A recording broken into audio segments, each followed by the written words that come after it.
Welcome to Fear-Free Childbirth Podcast with Alexia Leachman, the weekly 9-month podcast to help parents-to-be look forward to their fear-free childbirth.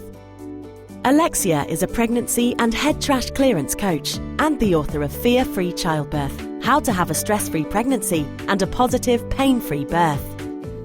As a mum who's had 2 fear-free and pain-free births, Alexia wants to share with you how she overcame her pregnancy and childbirth fears so that you can look forward to having a fear-free birth too. Over the 9-month life of this podcast, Alexia will be sharing some real-life stories from mums and dads, insights into the latest childbirth research, inspiring tales from birth professionals, and some tips and techniques for clearing your fears and stresses. If you would like to receive a free chapter from her book, then head over to fearfreechildbirth.com, where you can also sign up for her email series, How to Have a Stress-Free Pregnancy. But now, it's time for the show. Hello and welcome back to the Fear-Free Childbirth Podcast. This is me, your host, Alexia Leachman. Thank you so much for joining me today. Now, as you've been listening over the last few episodes, there's been very much the appearance of the idea of consciousness when it comes to the pregnancy journey. And last week I chatted to Julie Ann Mullen all about how you can have a conscious pregnancy. Well, today's episode we're going to be hearing from a conscious mama, and I'm going to be speaking to somebody who I think very much epitomises the idea of a conscious mama, somebody who approached her pregnancy very much with a conscious and deliberate attitude when it comes to thinking about the kind of mother that she wanted to be, the kind of relationship that she wanted to have with her children, and how she wanted to create a life for herself that meant that when her children arrived, that she would have a life to be able to support them and be present with them. Today I'm going to be speaking to Larua Morrison, and Larua is going to be sharing with us her pregnancy journey and her 2 amazing positive birth experiences. And I think what's really interesting listening to Larua is that even though her pregnancy wasn't planned when she first found out that she was pregnant, when she did find out, my goodness, she sort of kicked into action really quickly and effectively. And her background in corporate, I think, really served her well. And she talks about how she started planning her exit strategy from corporate life to create a life that will be more conducive to being a mother and being there for her children. And it's a really interesting journey to listen to. She's very, very calm and chooses her words really carefully, and she's very self-aware as well. So it's really interesting to hear how Larua approached her pregnancy and what she did to help her to prepare both emotionally and mentally, and how her births unfolded. But she also talks about how she dealt with the medical teams, because for one of her births there was a little bit of a disagreement over due dates, and so she talks about how she stood her ground and made sure that she didn't feel like she was being pushed around by the medical team, and was able to sort of maintain control over her own birth experience. There's so much to learn from Larua during this chat. She shares much wisdom, much insight, and she has lots of really great advice. So without further ado, here's when I spoke to Larua Morrison all about her pregnancy journey and her wonderful birth experiences. Well, today on the Fear-Free Childbirth Podcast, I've got Larua Morrison with me. Larua, thank you so much for joining me today. Thank you very much for inviting me on the podcast, Alexia. It's an absolute pleasure to be here, as it's a really, really important message that you're sharing with the programme. Thank you. Now, before we dive into talking about your pregnancy journey and your positive birth experiences, if you just wouldn't mind sharing a little bit about yourself so we can get a little bit of sense of who you are, who Larua is. Okay, I'm Larua Morrison, and I'm mother to Avalon and Eden, my 2 little girls, who are 6 and 4 now, so it's quite a long time since I had my pregnancy. And I now work for myself, running the Game Changer Consultancy, which is a consultancy on business growth, and I also run the Talented Woman Project, which is something I'll share more about later. Oh, that sounds wonderful. Thank you. Well, thank you. Sounds like you've got quite a lot going on for you. And I know before we started talking, you talked about how you made changes during your pregnancy, so we'll touch on that as well. But before we, just to kick off, would you mind just telling me, how was it for you, that moment that you first found out that you were pregnant? Okay, the moment I first found out I was pregnant, I was on my way back from a client meeting in corporate, and I'd had a nagging feeling that something wasn't quite right. I worked in a very high-powered industry, technology, working with major clients, long hours, and was putting the tiredness and everything else I was feeling down to stress. We weren't planning to have a family quite as early as we did. And I discovered I was pregnant. I decided to stop by on the way home, do a test, just find out one way or the other, and I was pregnant. So at the time, my now husband and I weren't living together. Oh, thank goodness. So that was a really interesting conversation, and I was really fortunate. He took it really, really well. We booked in, we had our scan a couple of days later, which obviously made it very real, very, very quickly for us. It's really, really exciting though, really exciting. So how far gone were you then when you discovered that you were pregnant? 14 weeks. Oh my goodness, 14 weeks. Wow, I mean, that's quite incredible. So really, your first trimester, I guess, it was mainly exhaustion, was it, that you were experiencing? Exhaustion and morning sickness. Right. But because it wasn't particularly in the morning, it was whenever. I was just thinking, oh, well, this is just obviously I've not been taking care of myself. I've been running around and doing too much. Maybe I'm not well. All kinds of things going through my mind. And actually, it was a really pleasant surprise because I was pregnant and not something else. I know when I thought I might be pregnant, I went to the doctors because I had really achy boobs and I had breast cancer in the family. I lost my mum to cancer. So I was telling the doctor, you need to check my boobs. They really hurt. I think I might have cancer. She went, have you done a test? I was like, a what?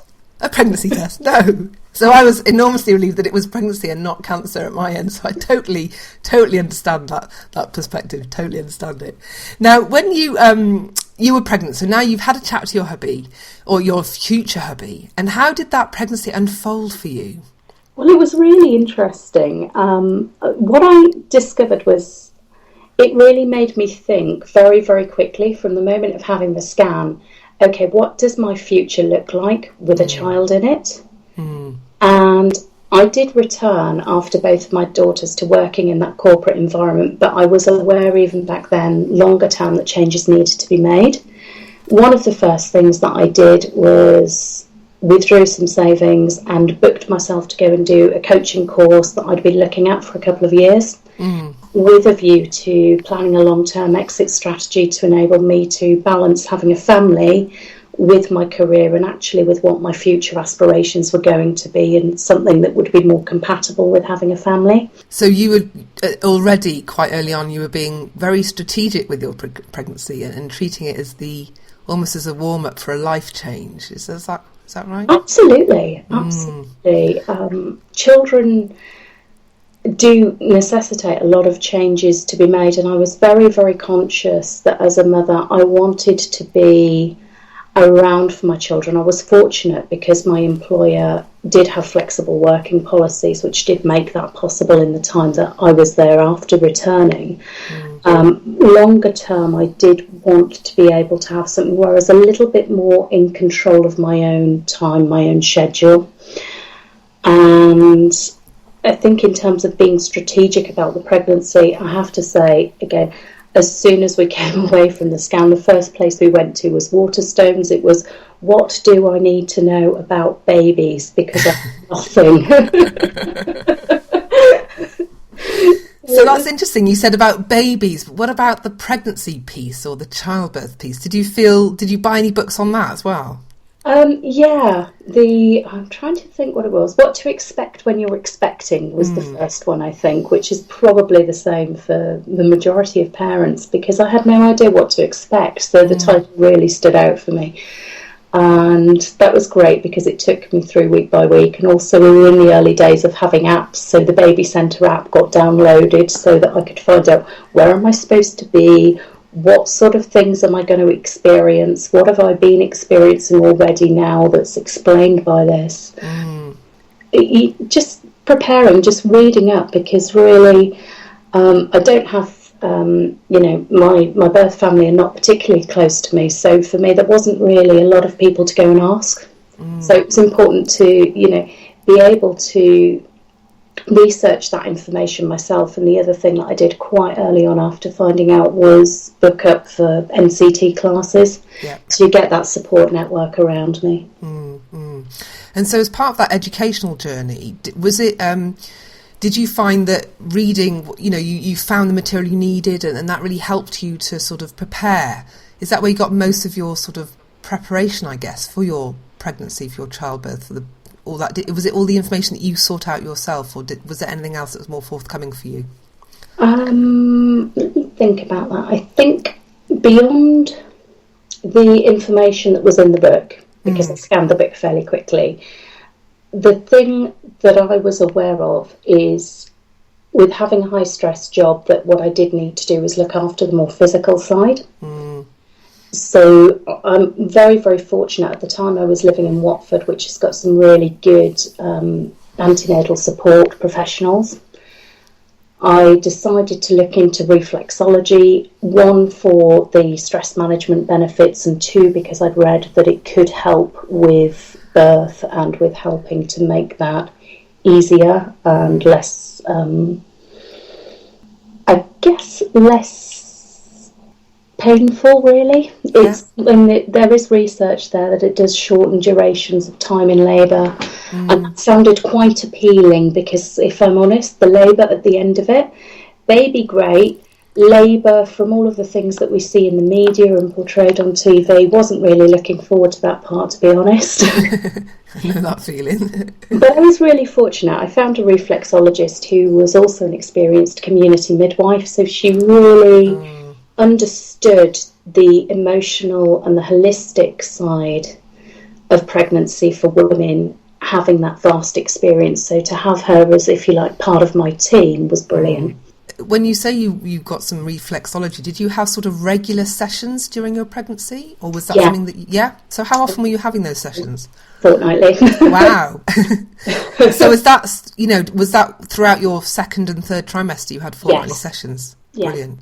And so what were you addressing, all aspects of your stress levels at that point? What were you covering in those sessions? It was all aspects, because I remember the first session distinctly, and she pinpointed particular areas which were causing stress, particular things to pay attention to if you're familiar with holistic work, and it was actually around areas of communication. So one of the things that I used to help me, as I was also going through my coaching training as well, was journaling. So just using journaling to express anything that I was feeling around the pregnancy, around the shifting family dynamic. I found that really important and really helpful. And as I say, that was something that came up in the first sessions. So it sounds to me like that you use your pregnancy journey as an opportunity to kind of address bigger life issues in preparation for motherhood. Is that right?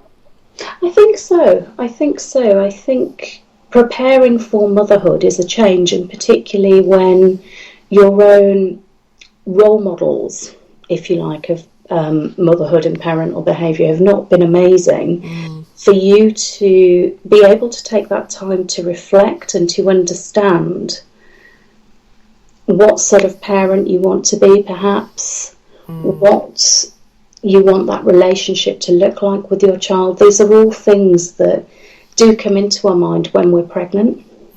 We begin to consider how the future is going to be, and to process that and to address, what has brought you from your past to the point that you're in now, and how do you want to move it forward positively. I think pregnancy offers a perfect opportunity to take that time and space to reflect, to make sure you're going into it as well prepared as you possibly can. No, I completely agree with what you're saying, and it sounds wonderful that you took that opportunity and you really proactively, hired people around you to help you to do that and to prepare.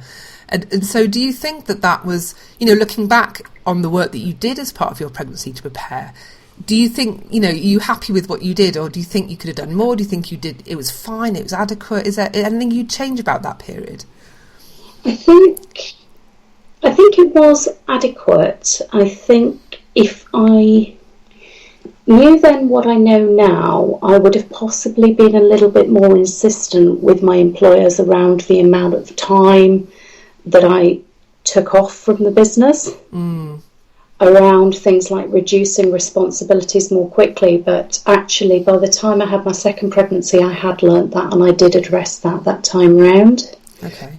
So that was important, and I think there were other things that I did to prepare as well, around yoga, around exercise, around things like natal hypnotherapy, which were all things actually within the first pregnancy that helped to create the positive experience that I had.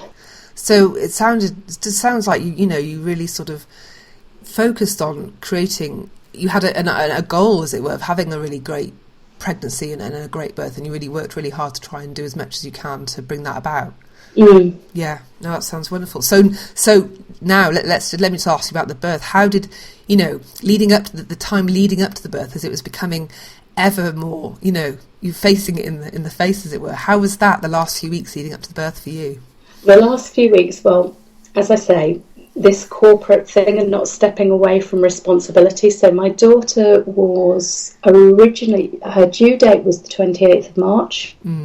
You have a week off before the due date. The one thing, first time round on the pregnancy, you think the due date is the due date. So we got to the Friday when I finished work, which was great.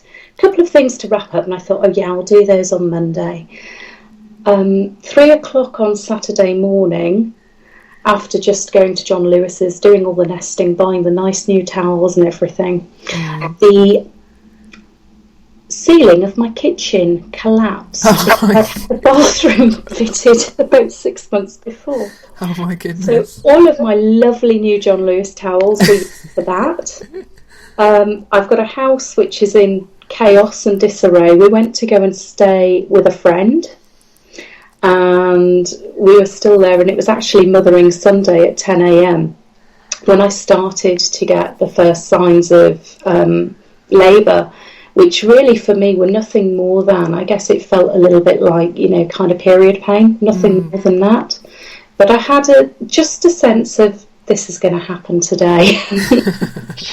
And so we left where we were at about midday, got back to the house, and I was fortunate, my next door neighbour had already had children as well, so I was out in the back garden having a chat over the garden fence as I was walking round and round the garden at 4 o'clock. Fantastic. And just keeping really active, really putting into practice everything that we'd learned within the antenatal classes and within the yoga sessions, which were fantastic for the training that we got on birth positions and how to, minimise any discomfort.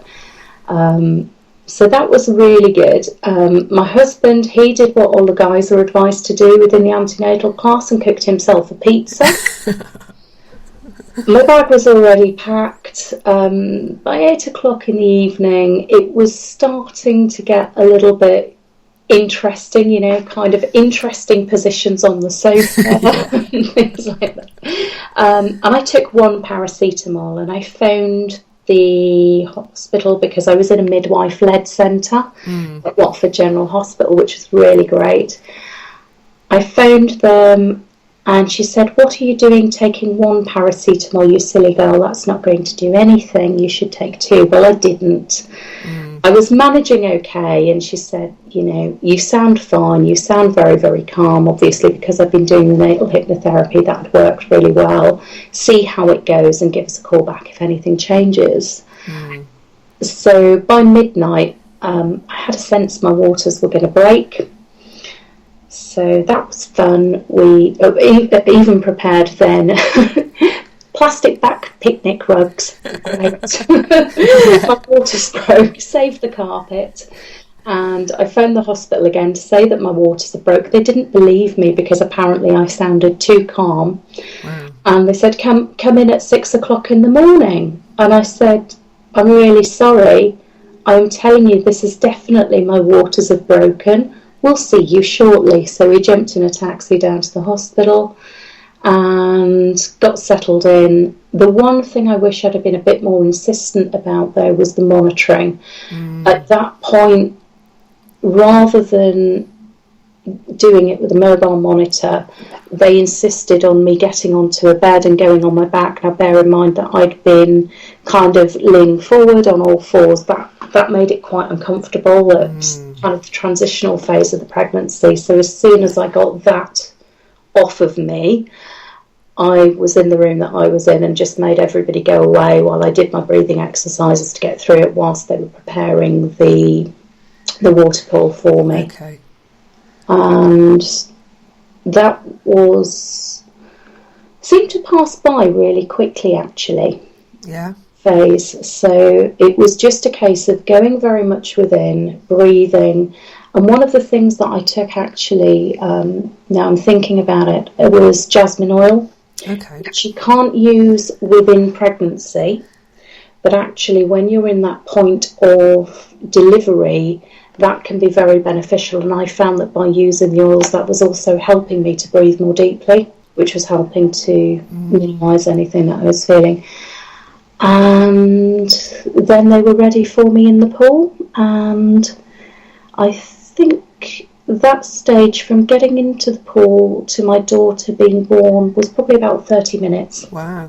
And that was a fantastic experience. Was she born in the water? She was born in the water. Oh, amazing. She swam out and she looked up as soon as she was placed in my arms, just looked up and gazing. How lovely. Snuggling in, yeah. So that was really lovely. And then my husband cut the cord. And yes, at that point I could have, he has a story about that one. He decided to declare the baby open, which neither myself nor the midwives found very funny. He found it hilarious, not us. But I think it was possibly nerves, so we let him off with that one. And so that was a really good experience. And then my daughter obviously went to my husband while I did the next stage of labour. So you said so you're basically in a pool for about 30 minutes, and you talked about being on your back for a bit while they were monitoring you, and you mentioned that being on your back was a little bit uncomfortable for you. Is that right? Yes. And so was that? And then when you got into the pool, did that really relieve? Did you notice a difference in how you felt being in water? Hugely. And actually, that had been what I'd been doing in the evening throughout. I must have ran 3 or 4 baths because that was what I was doing at home as well to manage the pain. So before it was so far on that it was going to delay anything. But yeah. So when you look back at your birth experience, would you consider it to be a painful or at times painful experience or not? I would say probably not. There is going to be some discomfort involved.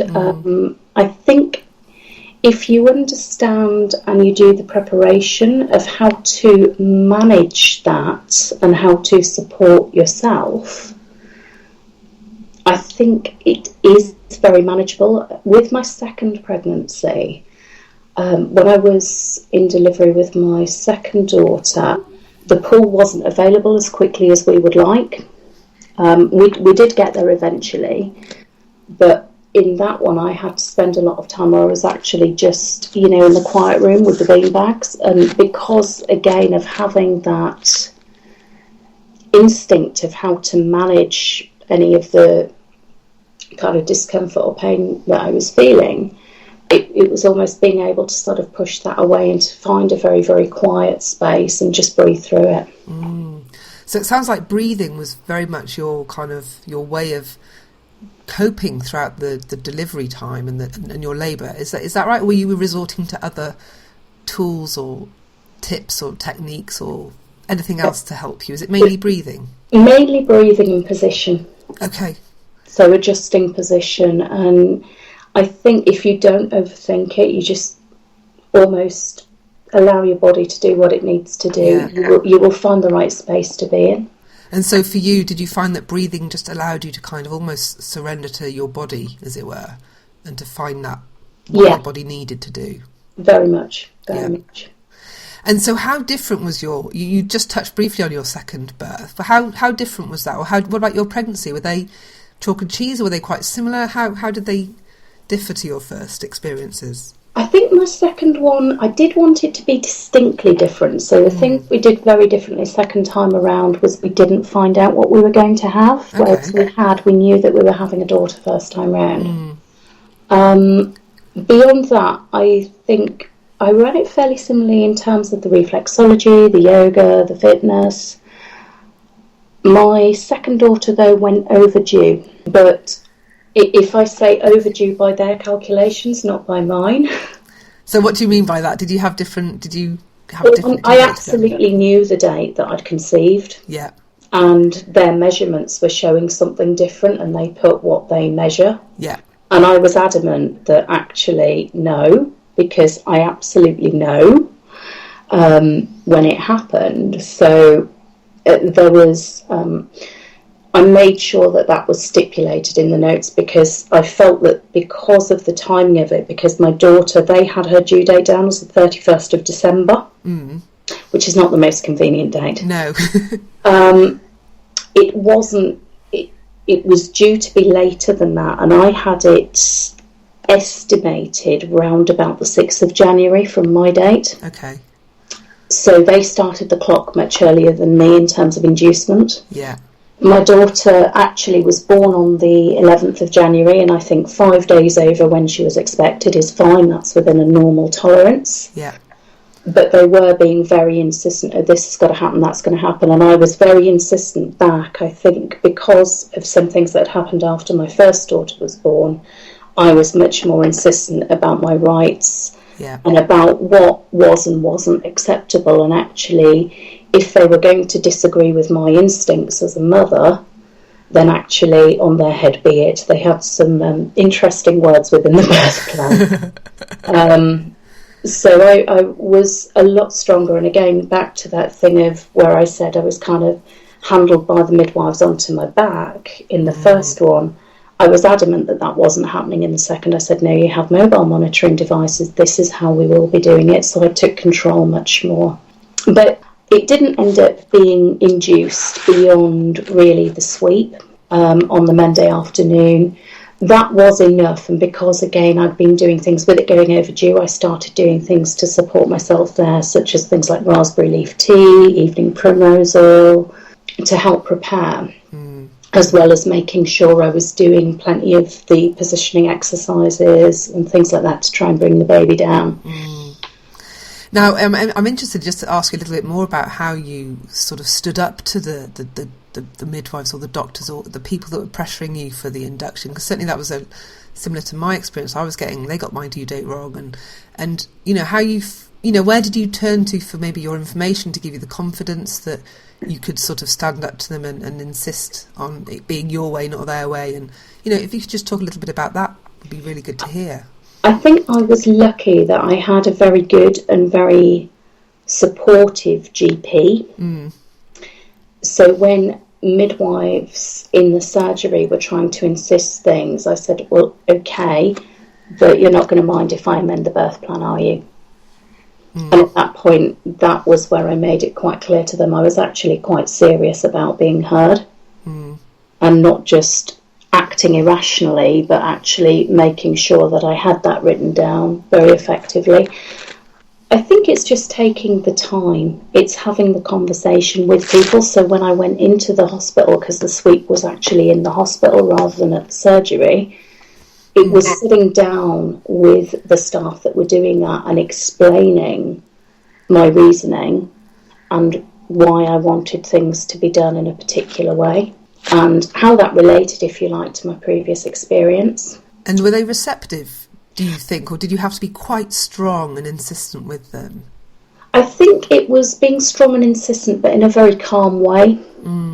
I think if you, in that situation, dealing with medical professionals, if you're not calm, you lose. And they then start to try and use that against you, or use that to almost manipulate your partner against you. I've heard stories of that happening with friends where, because they're in pain or they're in labour and they want something to happen, the midwife stops talking to them as a person. They become essentially just a vessel to deliver a child and starts asking the husband to make decisions, which is not great. No.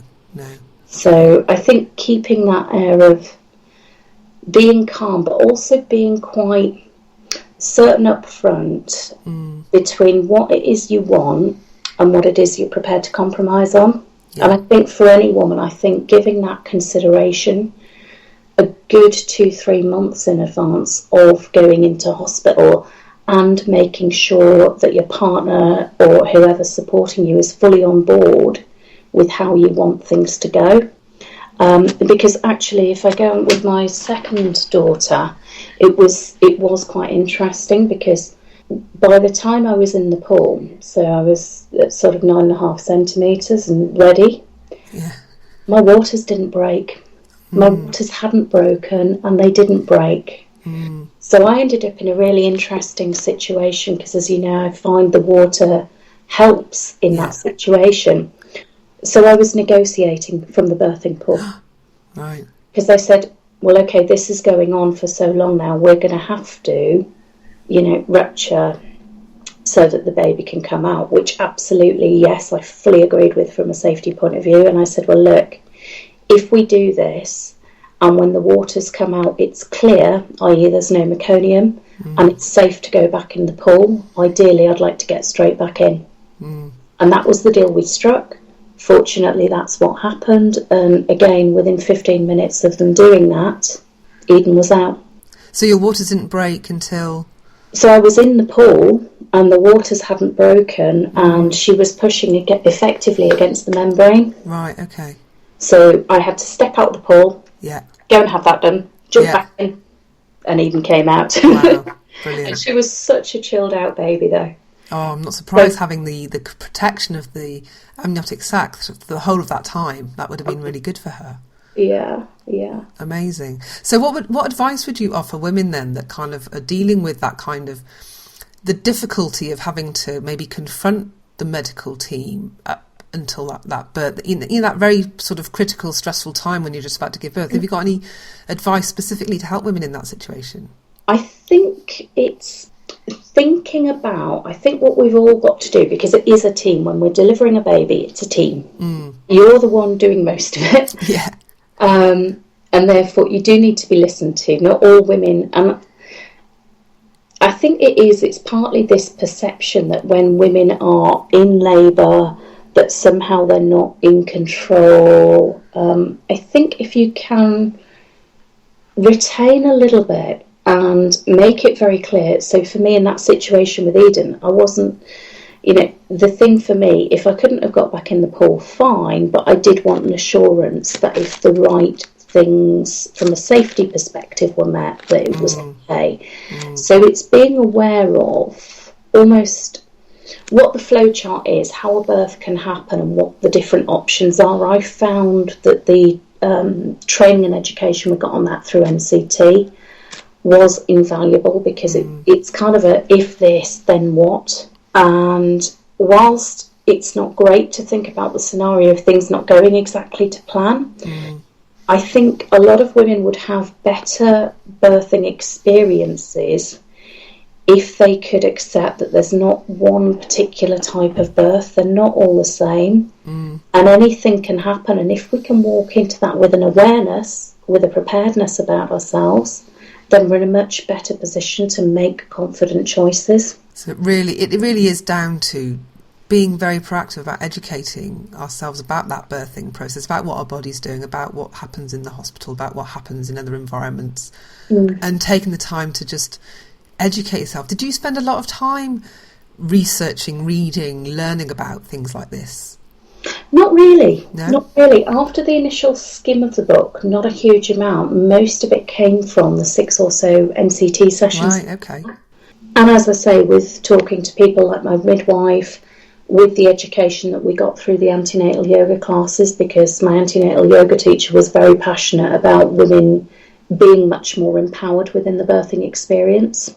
I think the other piece of advice as well is with the midwives, it's find a midwife that, whilst they're allocated to you, if you're not happy with the service or the attitude that you're getting, you can ask for them to be changed.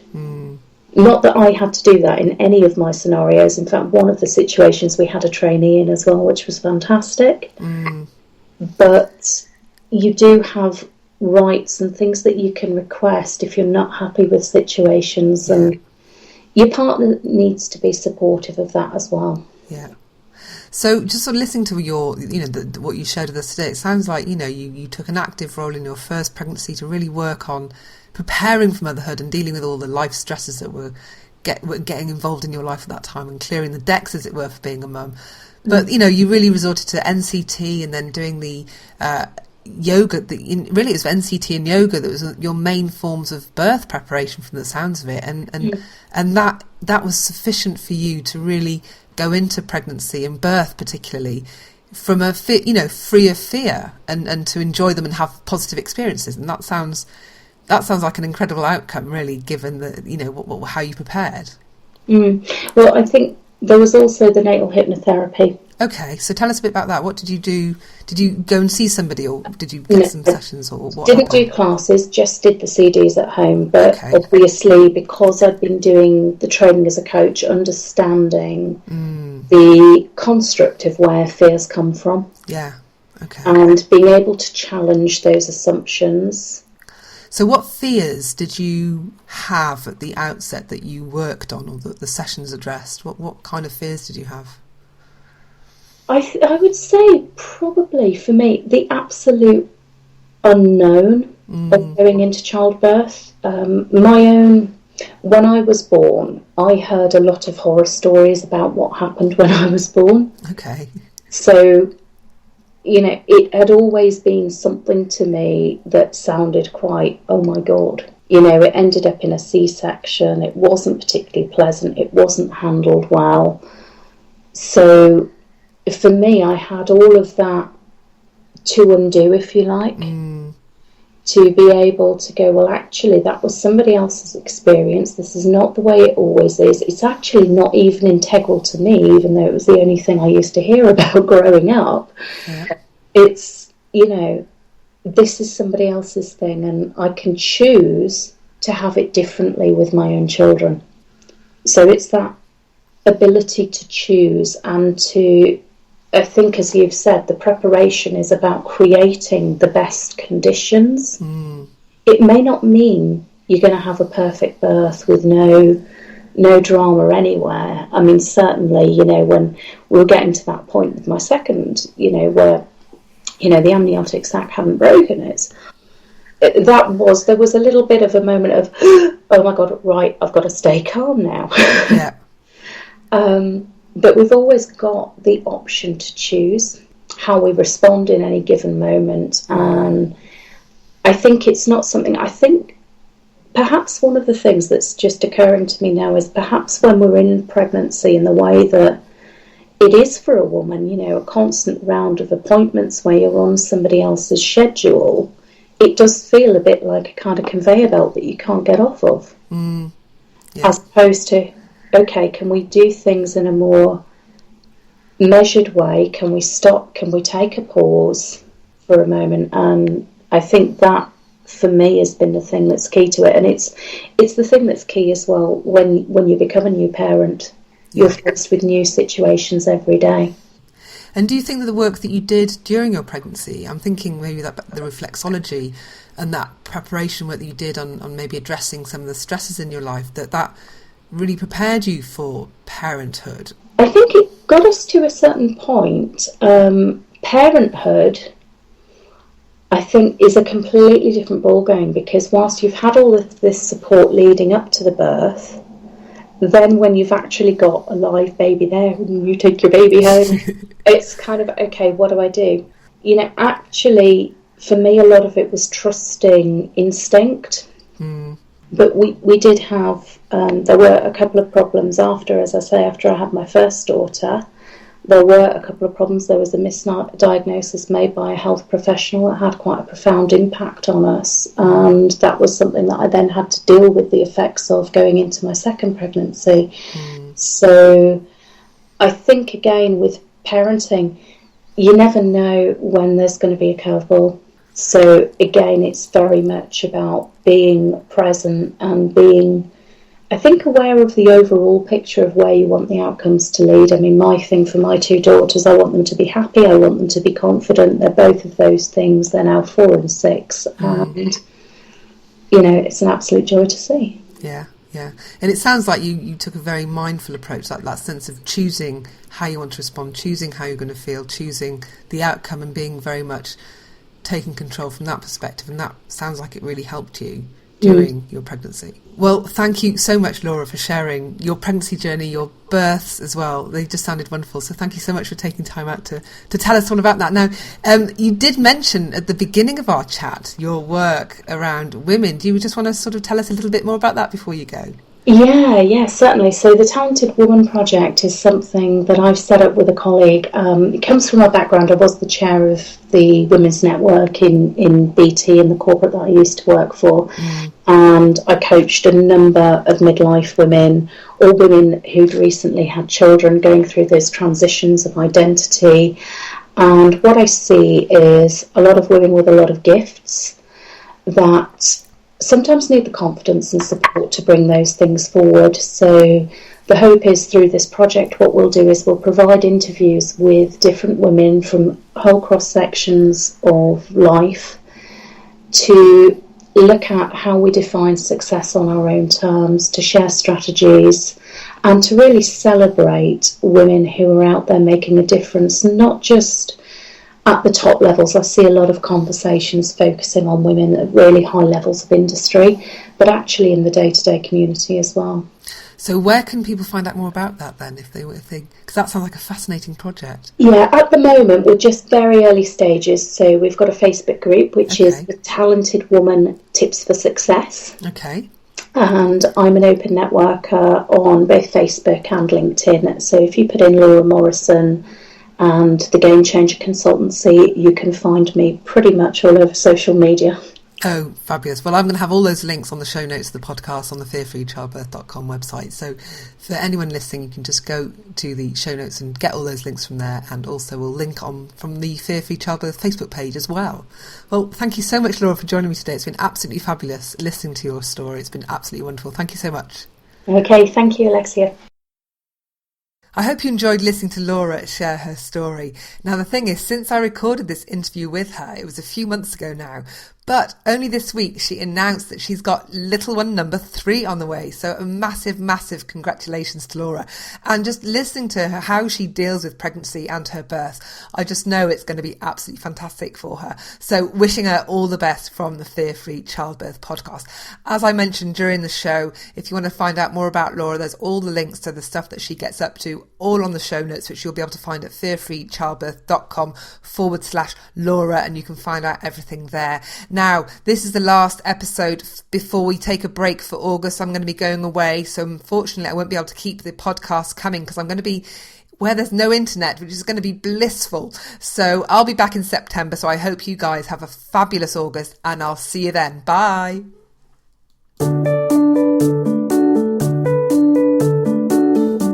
Thank you for tuning in.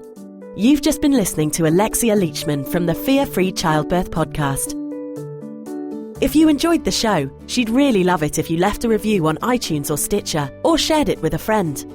And don't forget, to get a free chapter from her book, head over to fearfreechildbirth.com to get your copy, as well as finding other episodes in this podcast and more about how Alexia can help you with pregnancy and birth preparation coaching. Until next time.